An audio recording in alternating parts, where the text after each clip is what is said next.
करते हैं आज का the Hindu club start. So recording हमने स्टार्ट कर दी है। Hey guys, so welcome to the Hindu Club. What is Hindu Club? The Hindu Club is a free of cost initiative where we discuss the important sections of the Hindu newspaper live every day, not every day, Monday to Saturday at 9 p.m. The benefit of attending it live is that you get to talk to me after the discussion is over for 5 to 10 minutes so that you can clarify all your doubts and other queries, right? Although you get the recording on YouTube as well.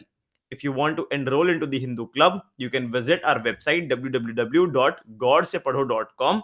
In the free courses section, you will find the Hindu Club. You can just enroll. It is completely free of cost. Our principle is revise, retain and rise. Today is 10th of February और चलिए cover करते हैं आज के important Hindu के sections. सबसे पहले start करते हैं इस आर्टिकल से जो बात करता था ग्लोबल टेररिज्म के बारे में। देखो, I've tried to simplify the article as much as possible. मैंने एक फ्लो ऑफ आर्टिकल सेट करा है। आर्टिकल आपको क्या बोलता था? आर्टिकल बोलता था, पहले तो वो आपको एक ग्लोबल सिचुएशन का ओवरव्यू देता था। वो बताता था कि देखो यार, वेस्ट एशिया में कॉन्फ्लिक्ट है, यूक्रेन में कॉन्फ्लिक्ट है, तो the global order is a little disturbed. ठीक है सर। उसके बाद आर्टिकल बोलता था that UNSC, the United Nations, the unite just a minute guys, just a minute. ओहो, what is this? हम्म। क्या आपको मेरी स्क्रीन और ऑडियो वीडियो सब ठीक आ रहा है? Okay, good, cool. So let us begin again. Sorry for the interruption. ठीक है। The flow of the article was giving an overall overview that the global situation in the West Asia and Ukraine, it is not good. So the global order is a little disturbed. फिर article बोलता था that UNSC, the United Nations Security Council and the International Court of Justice is also a bystander. भाई वो भी बाहर side में खड़े होके बस देख रहे हैं, कुछ कर नहीं पा रहे हैं। ठीक है, ठीक है। उसके बाद आर्टिकल क्या बोलता था? आर्टिकल इन दो सिचुएशंस के कॉन्टेक्स्ट में आपको बताता था। The article was telling you that the Islamic terrorism is on the rise. ठीक है, उसका एवोल्यूशन हो रहा है, ये आर्टिकल बताता था।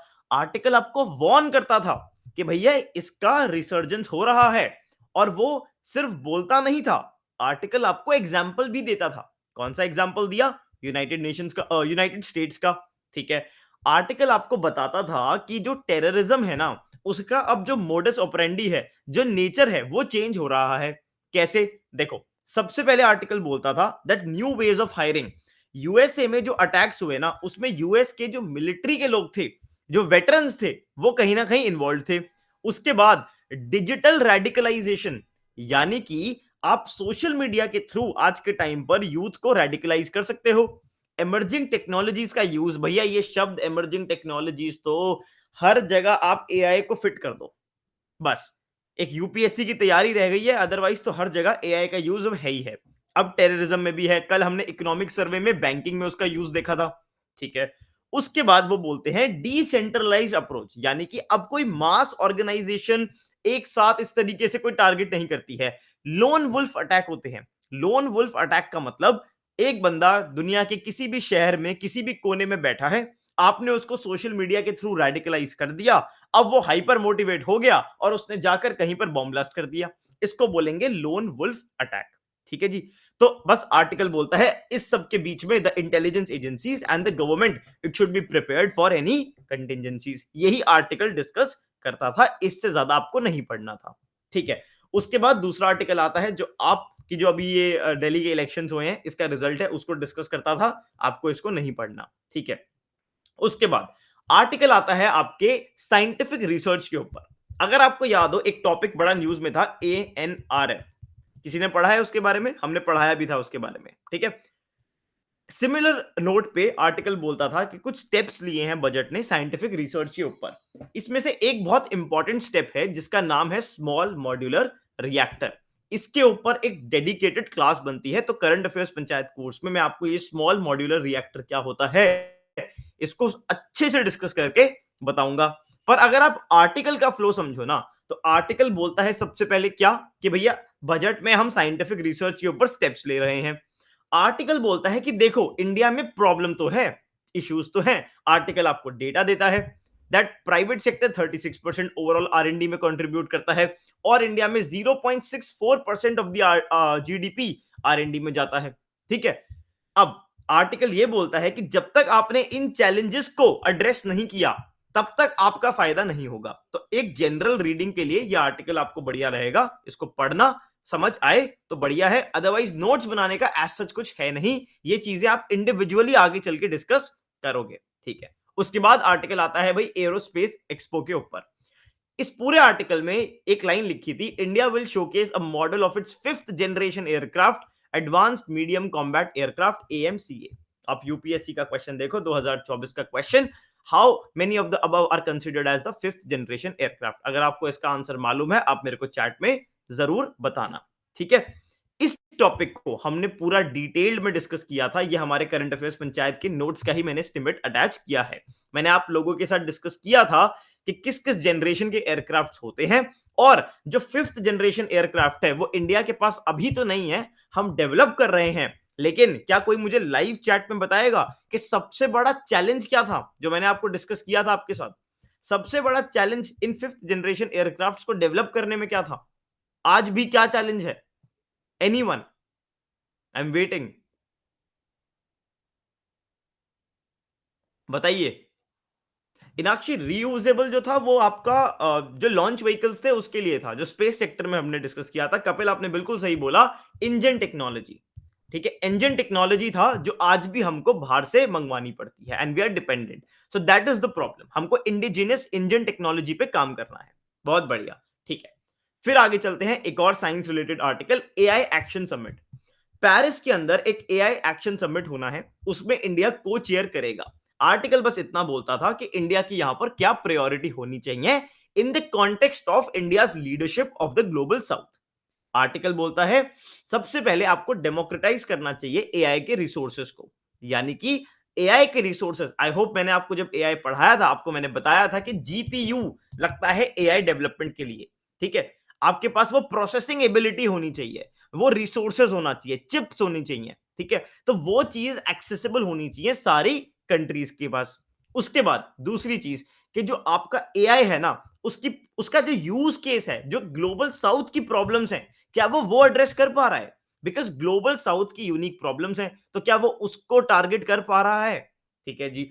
उसके बाद तीसरी चीज, emphasis on the importance of contextualising AI risk and safety measures for Global South. यानी कि आपका हो सकता है जो डेटा है, जो एल्गोरिथम्स हैं, वो वेस्टर्न डेटा है उसके बेसिस पे ट्रेन हुआ हो, तो वो ग्लोबल साउथ की जो नेशंस हैं वहां पर वो रिस्पॉन्स नहीं देगा जो यहां पर जरूरत है, और उसके रिस्क्स भी हैं, तो आपको उसको काउंटर करना है। ठीक है, ये आर्टिकल का आर्गुमेंट था, बहुत ज्यादा इंपॉर्टेंट था नहीं, इतना पढ़ के आप छोड़ सकते हो। इंडिया में इसका क्या फायदा होगा को चेयर करने का? एक second, this is little disturbed, यहां पर आज तो बड़ी डिस्टर्बेंस हो रही है यार। एक सेकेंड, ये लीजिए। हाँ जी, ठीक है। सो या इंडिया का क्या फायदा होगा? That India will become another super power in the, like India's role as a bridge between AI super powers in the global north. ठीक है, तो आप ग्लोबल साउथ की वो लीडरशिप रिप्रेजेंट कर सकते हो। ठीक है, ओके। नेक्स्ट आर्टिकल बात करता था डेथ पेनल्टी के बारे में। अगेन मैंने आप लोगों के साथ डेथ पेनल्टी का यहां पर देखो, इस आर्टिकल में जस्टिस जेएस वर्मा कमेटी के बारे में मेंशन था। आप देखो सेम चीज हम यहाँ पे ऑलरेडी डिस्कस कर चुके हैं, बिल्कुल एग्जैक्ट। इनफैक्ट हमने डेथ पेनल्टी के ऊपर एक प्रॉपर माइंड मैप बना रखा है ऑलरेडी। ठीक है, चलिए, राइट, ये हो गया। उसके बाद आगे चलते हैं। अगला आर्टिकल जो ये डेटा पॉइंट था ये बोलता था दैट जो यूएस है, इट उसकी डिपेंडेंसी है चाइना के ऊपर रिगार्डिंग द इलेक्ट्रिकल इक्विपमेंट्स। यार आज आई नो थोड़ा मैं भी डिस्टर्ब हो रहा हूँ, वीडियो भी रुक रही है, बीच बीच में डिस्टर्बेंस भी हो रही है, सो सॉरी अबाउट इट। क्या वीडियो की क्वालिटी बहुत खराब हो रही है या ठीक है काम चल रहा है? शायद कोई तो नेटवर्क में इशू है। ब्लर है, ब्लर क्या ब्लर है? ये तो जब आप जूम जूम इन करोगे तब आपको ठीक दिखेगा। ठीक है, काम चल रहा है ना, चलो आज चला लो यार, सो सॉरी, थोड़ा सा नेटवर्क इशू हो रहा है, बीच बीच में ना थोड़ा डिस्टर्बेंस हो रहा है, मेरा भी दिमाग एकदम कॉन्सेंट्रेट नहीं कर पा रहा है। ठीक है, really sorry about it, but ठीक है आज थोड़ा टॉलरेट कर लो। नेक्स्ट जो था हम जो बात कर रहे थे यूएस के इंपोर्ट्स के बारे में, आर्टिकल बोलता था यूएस ये सारे जो गुड्स हैं उनको इंपोर्ट करता है। इनमें से यूएस की चाइना पर डिपेंडेंसी जो है वो आर्टिकल के ये बाकी जो डेटा सेट्स हैं ये रिप्रेजेंट करते थे कि अगर आप देखो तो जो top exporters of nuclear machinery हैं टू द यूएस, उसमें चाइना सबसे बड़ा रोल प्ले करता है। तो ये यूएस की भी वल्नरेबिलिटी को शो करता था। ठीक है, चलिए उसके बाद बड़ा इंटरेस्टिंग आर्टिकल रेलवेज के ऊपर। आपको मालूम है रेलवेज आपके इंफ्रास्ट्रक्चर टॉपिक का एक इंपॉर्टेंट कंपोनेंट है। अगर आप रेलवेज को ध्यान से देखो ना तो ये 5 पिलर्स ही हैं। क्या पिलर्स हैं? लॉजिकली सोचो यार, ऐसे पढ़ा करो, आपको हर चीज बड़े आराम से समझ आएगी।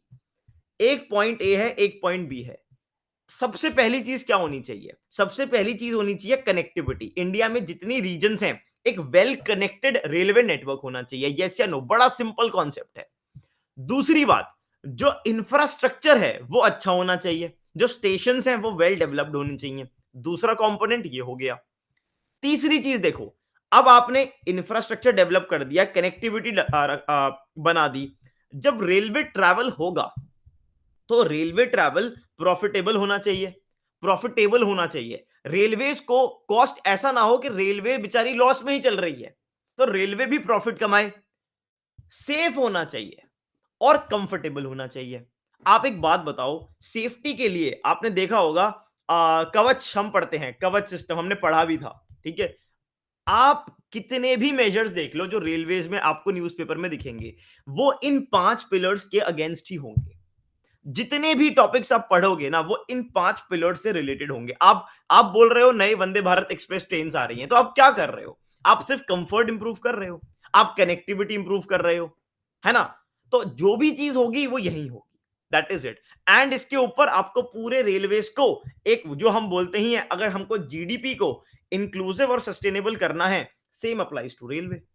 ठीक है, बजट ने अर्बन डेवलपमेंट पे क्या कंट्रीब्यूट किया? अगेन वेरी सिंपल, आप बस ये थोड़ा सा जिस्ट पढ़ना, आपको समझ आ जाएगा। कोई भी रॉकेट साइंस नहीं है। ठीक है, बस इतना बोला था कि जो अर्बन डेवलपमेंट के लिए जो आप एलोकेशन कर रहे हो कम है, और खास करके जो अर्बन लोकल बॉडीज हैं, अर्बन लोकल बॉडीज, उनका बहुत बड़ा रोल होता है अर्बन डेवलपमेंट में। उनके पास वो फंड्स नहीं जा रहे हैं। उसके आगे ये जो आर्टिकल था ये आपके काम का नहीं था। इंग्लिश का सेक्शन और जो क्विज आता है आप वो पढ़ सकते हो। That is it. इससे ज्यादा आज के डिस्कशन में था नहीं। Thank you so much for watching. अगर आपको इसके नोट्स डाउनलोड करने आप कर सकते हो हमारे टेलीग्राम चैनल से। टेलीग्राम चैनल का लिंक आपको हमारे यूट्यूब वीडियो के डिस्क्रिप्शन में मिल जाएगा। जो लोग भी इसको रिकॉर्डेड देख रहे हैं प्लीज ट्राई करो, आप इसे लाइव अटेंड करो। लाइव अटेंड करने के बहुत बेनिफिट है। एक तो कम्युनिकेशन होता है, राइट, बातचीत करने को मिलती है, आपके डाउट्स इंस्टेंटली क्लियर हो सकते हैं, और एक कम्युनिटी बिल्ड होती है। ठीक है जी, थैंक यू सो मच। मिलते हैं आपसे कल रात 9 बजे।